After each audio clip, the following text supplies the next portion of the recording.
Hello and welcome to Strategic Speaking for Results. I'm Elizabeth Bachman, your host. This is our regular weekly broadcast, and it is going to become a podcast episode later in the year. But I am really happy to have my dear friend and colleague, Lizabeth Wesely-Casella. So, Lizabeth, welcome to Strategic Speaking for Results. Thank you so much for having me. This is so much fun. I love speaking with you. Oh, good. Well, thank you. You say all the right things. I really wanted to get you live right now so I can get you out here and out to the world, because we're talking today about the Great Resignation, why so many people are leaving companies. But before we do that, I want to ask you what I ask all my guests. Actually, I should introduce you first. That would be good. Here we are live, just the joys of live. The wonderful thing about Lizabeth Wesely-Casella is that she's the founder and CEO of L12 Services, which is a Washington, D.C. firm focused on internal communications and organizational development.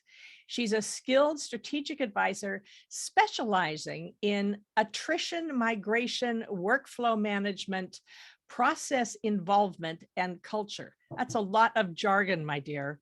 I would have to have you explain all these. Lizabeth has over 20 years experience as an administrator and policy and programming consultant. Her work has contributed to successful project outcomes in federal health policy, international program development, and nonprofit association management. And I have to say, for those of you who are watching, you have a picture. I now see a picture over your left shoulder of you meeting somebody important. I can't see who that is, but that was President Bill Clinton, and my date for that event, who was Tony Rodham. So it was kind of a double interesting Tony Rodham moment. of the Hillary Rodham Clinton. Aha. Okay. Cool. Okay. And what I was going to ask you is, if you were to, what's your dream interview? If you were to share the stage with someone who's no longer with us, who would it be? What would you ask them? And who should be listening? Well, recently this really came top of mind for me, and unfortunately it's our recently deceased Betty White. I would love to share a stage with her, not just for all of the reasons that we, uplift and love her now, but I'd like to ask her about longevity and patience. Not longevity in age, but longevity in patience, meaning she was part of the Hollywood crowd for a really long time, but she didn't always have the same popularity that she did toward the end of her life. There were periods where she was just an actress like everybody else, and an aging actress. So how did she keep in perspective her ability to work hard and plod at it every single day? Eventually it paid off in enormous popularity, but there were times where it must have been very quiet. So how did she keep her spirits up and know that there was a goal farther down the road, and stick with it? Yeah, well, and for every Betty White, there's one Betty White, there's one George Burns, and there are hundreds and thousands who who had their career end at 30. Yeah, so good for her. Good for her for keeping going. Yes. Let's go to the reason I asked you for this today, which is, we are in the throes, many companies, of people leaving corporate businesses. Can you define the Great Resignation? It's a hashtag, but for those who are not familiar with it, what is the Great Resignation? The Great Resignation really boils down to mass attrition, people leaving their jobs in large numbers. And there's almost a zeitgeist to it. There's a collective movement and a collective feeling that people are experiencing, that they're just not interested in the way that things have always been and always run. Now, the Great Resignation is excellent for me and for my firm because it gives language to the work that actually we've been doing for years. We've been doing it, we're doing it now, and we're going to keep doing it in the future, regardless of what people are calling it. But the bottom line is for organizations to have an opportunity to either keep their high caliber talent or capture high caliber talent. And what we're doing with our kind of emotional well-being in the office place and our professional development in the office place really matters right now, much more than possibly paychecks or benefits. Yeah, and actually what I'm thinking is that for you and I, who are both consultants, what's happened is that companies and company leaders are waking up to what we've been saying and actually ready to listen. Yes. Because there's an economic consequence.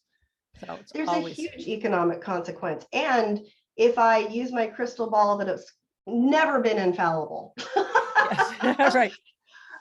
The way that we're looking at this in the long term is that there is going to be an exodus, and there will be people that migrate to different jobs, but there will be a large number of people who, throw their hat in the ring into entrepreneurship. And about 18 months, 2 years from kind of that end point, whether it's now or whether it's 6 months from now, give it 2 years. A lot of those people, the vast majority of them, will say, wow, entrepreneurship is way harder than I thought. I think I'd prefer a paycheck and something more stable. So the impact isn't just right now businesses losing people, it's businesses losing people, people going out on their own, and then eventually wanting to come back in some way, shape, or form. Because building your own empire, so to speak, is a different skill set than a lot of people are either trained to do or interested in keeping up for the long haul, because it is extraordinarily difficult. Yes, yes. Well, and when you're responsible for your paycheck, you have to be the one who's hustling. It does get old. we both know that one. How can businesses find out that they're in jeopardy before they suddenly find themselves desperately scrambling to fill a position? Because certainly replacing somebody, especially an important person, is it's a lot of time and a lot of money. It's extraordinarily expensive.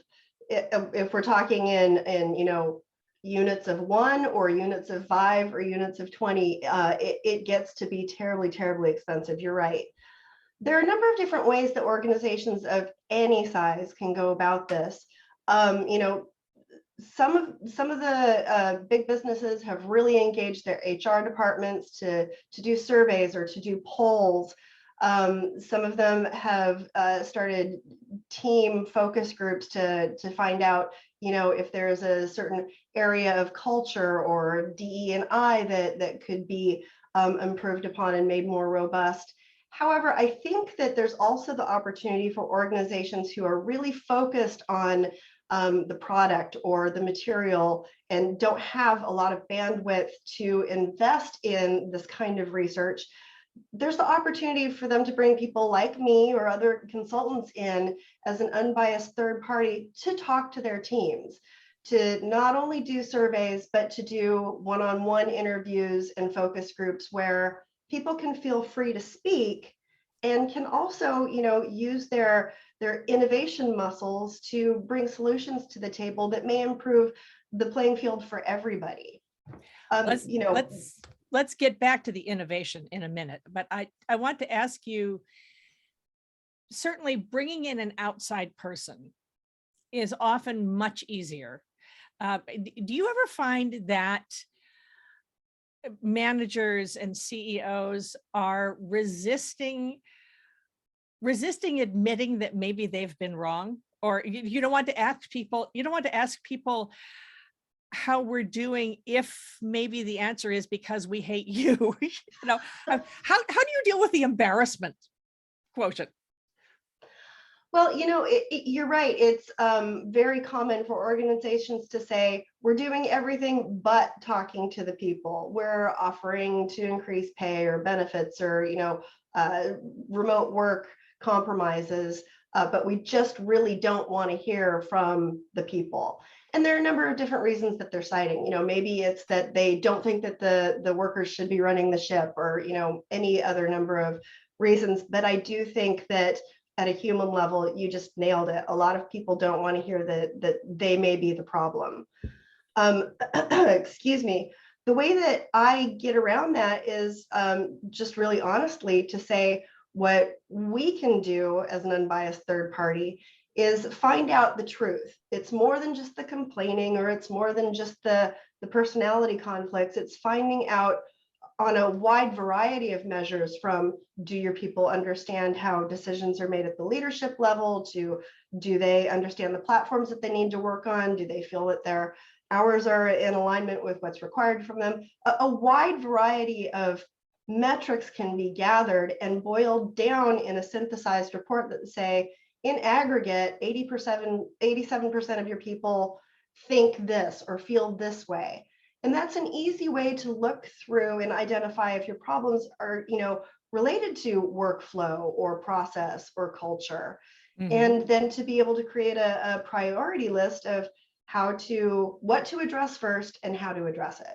Because really what we do in order to help create a better environment and an environment that people want to invest back in is to take the complicated and make it simple.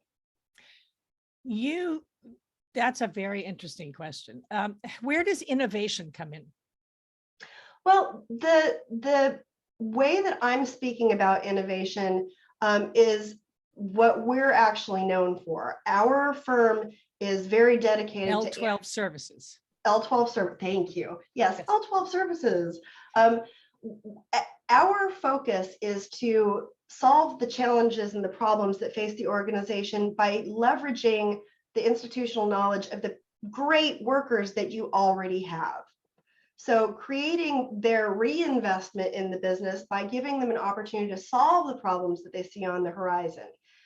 Through the various ways that we go about doing that, we're helping those staff members create a self-confidence that allows them to begin to trust their peers and trust their leadership and trust themselves to be able to bring ideas to the fore.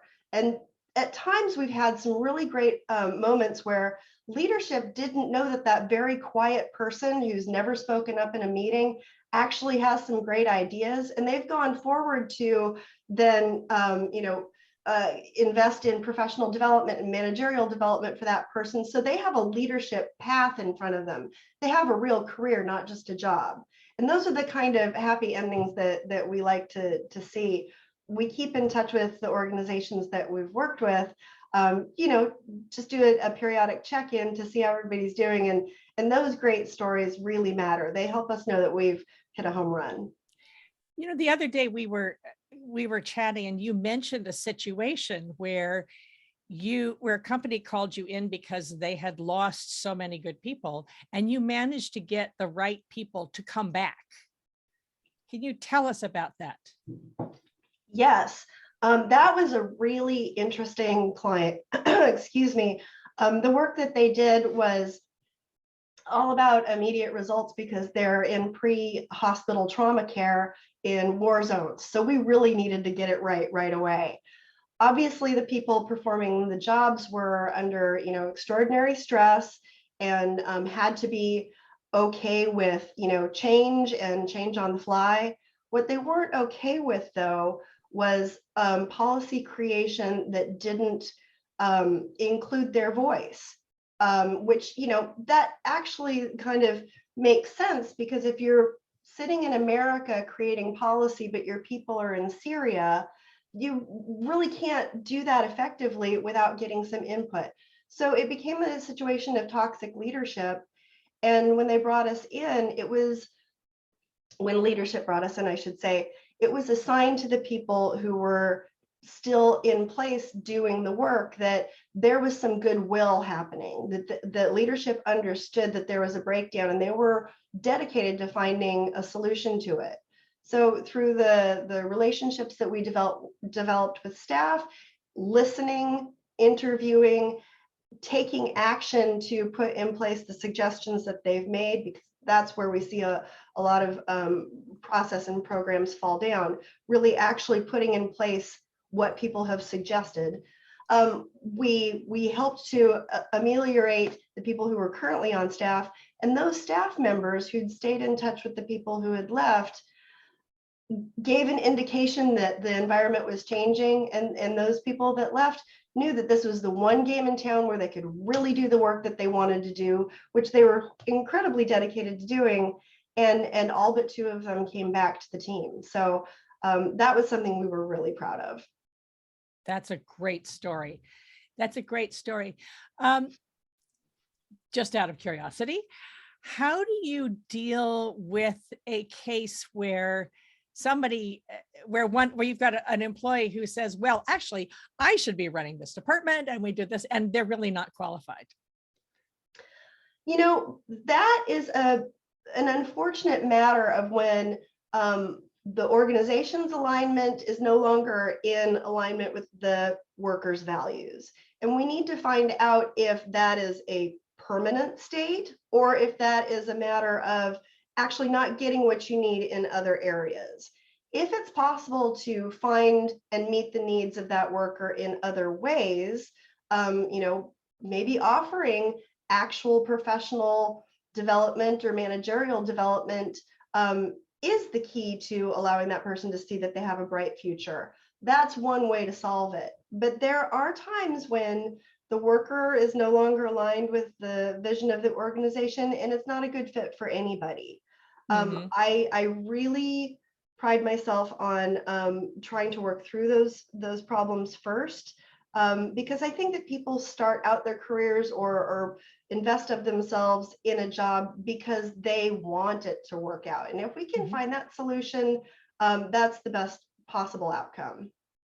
That's good. As I've been challenged on that when I talk about the work I do with helping women be heard. So from the other point of view, people who feel like they're not being heard, and various people said, well, what if they're not being heard because they're not qualified? And I just tend to assume that they're all qualified. So maybe that's just my rosy view of the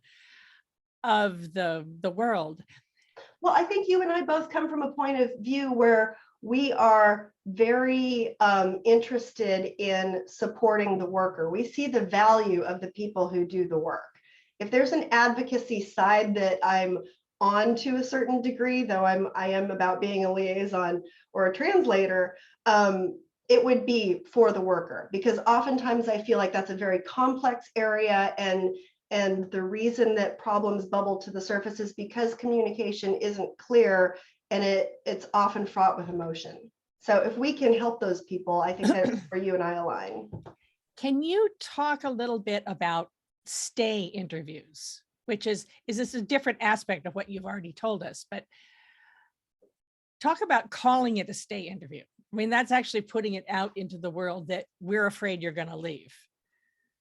Yeah, well, it's, you know, it kind of circles back to the first question, how can organizations keep their people? This is an excellent way to do it.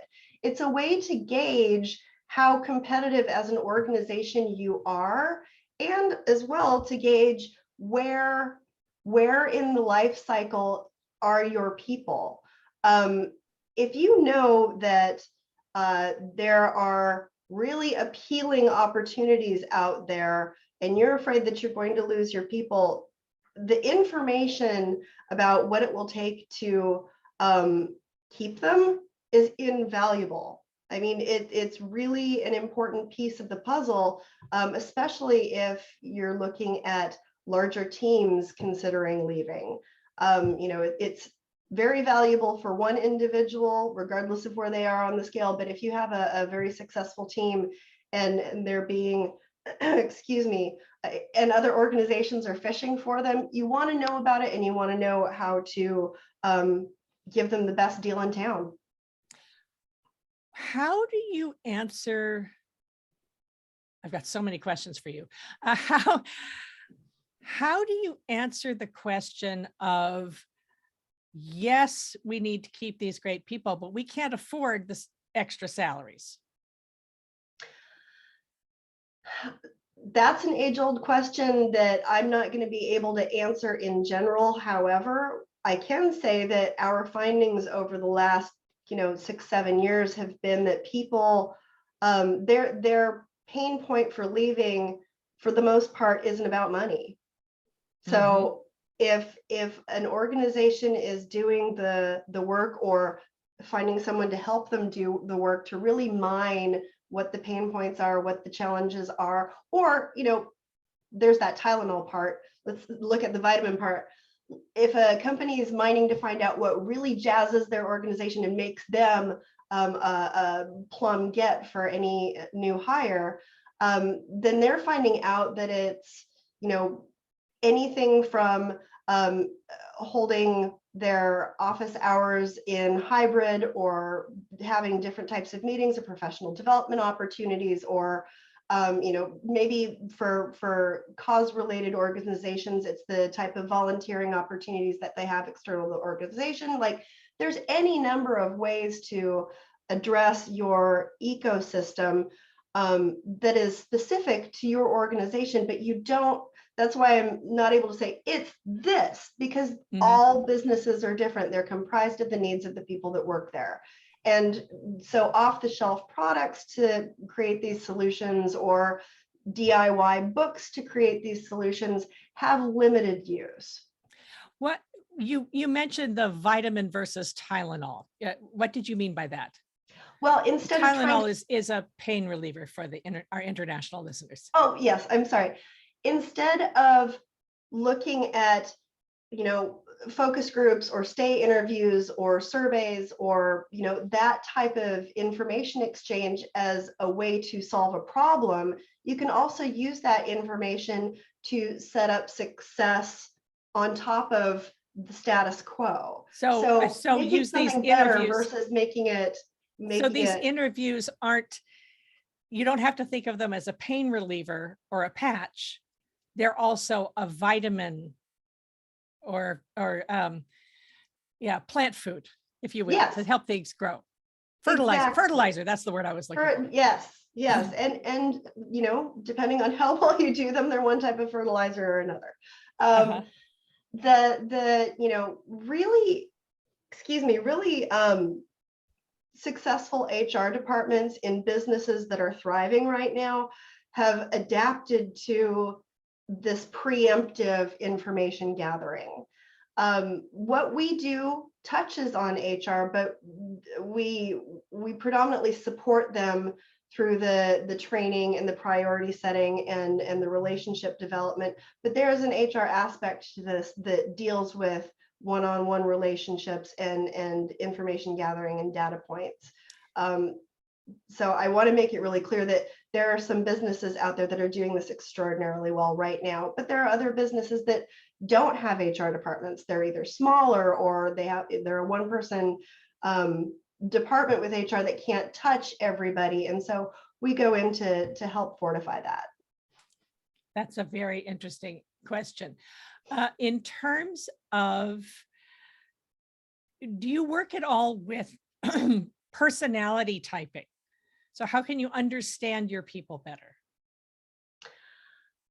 I'm kind of agnostic on personality typing and the various tests that are out there. We don't use anything like DISC or all those related tests. And if an organization wants to use them, that's great. It's really the tool that works for an organization. I'm not going to say, well, don't use it because we don't. But I've found that the way that we communicate with people and listen to their needs, we're in there for a shorter amount of time. So we need to be listening from all channels. I can't walk in and say, I think you're this archetype, and listen to you and communicate with you in certain ways. I need to just listen to everything that you've got and kind of come from that the best things that I learned in kindergarten paradigm, where I'm treating you with respect. I'm listening to you. I'm not multitasking. I'm not discounting what you have to say, and I'm coming to you free from bias. My intention here is to be of service, and the best way I can do that is can be completely present with you, and then put all the cogs in motion to work with you to try and find the solution. I see. That's actually this is a very interesting question. Is there a tipping point for mass attrition? And what does it look like? Well, I think that it looks like that point in time when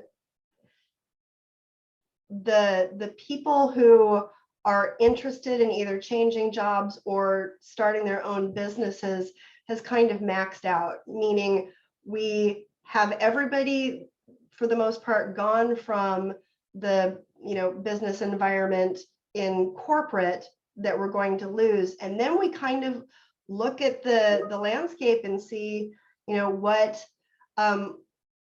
it can hold, what it can withstand. Small business is the backbone of the American economy. However, we can't run only on small business. It's not as though we're in, some old English landscape where there's one baker, one candlestick maker, and one shoemaker. We have a wide variety of industries, but they're all going to be impacted, and some of them are going to be saturated with people with similar good ideas. So that competitive market is going to filter some people out, and then they'll have to go back into the corporate world. Most of them that end up going back to the corporate world, though, will be doing so voluntarily because they want that steady paycheck. They want those benefits. They want the power of somebody else, going out and doing the sales for them so they can do that specific job they're really good at. Do you have any advice for people who are going back to corporate and but feel like they are a failure because entrepreneurship didn't work out? Oh my goodness, almost every motivational card that I have in my bookshelf over here is about just that. Just because you had a business that failed does not make you a failure. And just because the entrepreneurial lifestyle isn't for you doesn't make you a failure. I mean, Milton Hershey had something like 29 businesses before he decided to make chocolate, and he decided to make chocolate at like middle age. That's like a business every year for a really long time. The thing that I think that is the flip side of that, not just, don't have hurt feelings go on your way, but leverage what you learned while you were trying to build your own business. You learned how to network. You learned how to budget. You learned how to create a presence on social media. You learned what you're really good at and enjoy doing. Take that bundle of skills and knowledge and apply it to the next job that you get. Because quite frankly, when you have a manager that runs a department, it's like a mini business. And so when you have either the skills to perform the work or the understanding that it takes to really appreciate the work that your colleagues are doing or your peers are doing. For example, when it's budget time and that Bob over here is going to be head down in the books during month X, that you can perform your work and wait until month X is done, until Bob is done, so you're not adding work on top of his time to focus. You're going to be appreciated in the business place. You're helping to build each pod or each department or each team with that added bit of experience. And so it's never lost on a person that's tried something. It's only enhanced their ability to do the next thing. And vice versa. What you learn in corporate are where you can be good at things. It's basically it's all our experiences. I'm right now, I'm in the middle of career number 4 or 5, I think, depending on which reinvention you choose. And it's always, I find working with younger colleagues. I remember back in my opera days, when I would be working with young singers who were on the rise and they had done everything right and they believed their own press. And usually they were too busy talking to listen to me when I was the director telling them what they were supposed to do. And you had to wait until they had failed and had come back before they could actually listen. And then you become a much deeper person by using those lessons, the learning experiences, shall we say. A couple other questions for you, Elizabeth. What can you do if you are, say you're a manager and you know that a company like L12 Services would help, would be very helpful, but your supervisor, your direct supervisors or C-level don't want to admit there might be a problem, and so they're not willing to bring you in? What kind of argument could you make to say, I really want to bring in L12 Services, I don't know, maybe just for your team? Well, I know you've met this circumstance before. we have worked within larger organizations, specifically in teams and pods. I found that when organizations are reluctant, sometimes it's almost the emotional versus data points. So if you have a leadership that's like all of that, touchy feely, caring about people's stuff, we don't want to do that. Usually that means that they're more interested in data-driven information. So if you have statistics about we're losing people at this rate, or we're inefficient and our workflows aren't streamlined, therefore we're losing money at this rate, excuse me, if you can use those factual parameters to have a discussion, that's when you can bring in the piece that says, these data points, they're all driven by people and their work. So we need to look at the people and their work. L12 Services works in workflow, process, and culture. Notice culture is the third one. Mm-hmm. Yeah. Well, Elizabeth Wesely-Casella, this has been so much fun to have you here. Be sure to check the podcast for speakers who get results for my earlier conversation with Lizabeth, and I will put that in the show notes. Thank you so much for joining me on my live broadcast. How can people find you? Well, thank you so much for having me. I always enjoy talking to you, and this is my favorite subject, so thank you so much. Reaching me is really easy. I am on LinkedIn. I'm probably the only person with my name spelled this way. Lizabeth, no E at the beginning. Wesely-Casella, hyphenated and really long, and the Wesley is misspelled. It's Wesely. Excuse me, and our website is l12services.com, which is l12services.com. Great.